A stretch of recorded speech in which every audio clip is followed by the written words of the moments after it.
Ik heb vanochtend het examen Fries moeten maken. Ik ga van de morgen het examen Fries maken.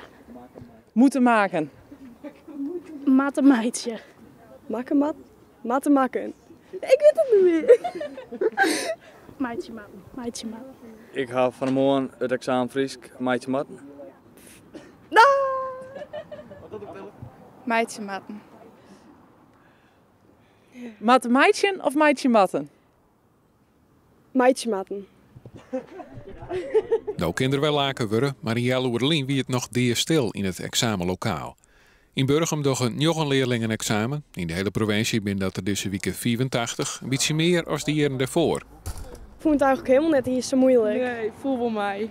Wie wat het wel. Wat hast er nou aan? Ik vind het wel een leuke taal en het is wel leuk om te leren. Het is heel lastig om het te gaan. Ja. En ja, het had wel wat. Nou, ik weet net wel ik er gewoon ga, maar ik wie beter in Fries dan de orenvakken, dus toen had ik Fries maar kozen. En ik stond er wel goed voor en ik heb wel Fries, dus dan liep het weer wel makkelijk om dit vak te kiezen. Dus eigenlijk kies je het een beetje omdat het makkelijk is. Ja, eigenlijk wel.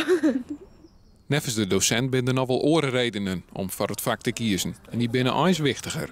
Als ben de rest van hun leven in Friesland wonen en ze solliciteren bij de gemeente of bij de provincie of ze willen het onderwijs als de zorg, dan kiezen ze wel een streekje voor als ze nou ja, wat meer van de Friese taal afweten. Een soort smiet de redenatie van de docent net op. Takemier had er net één leerling in de examenklasse.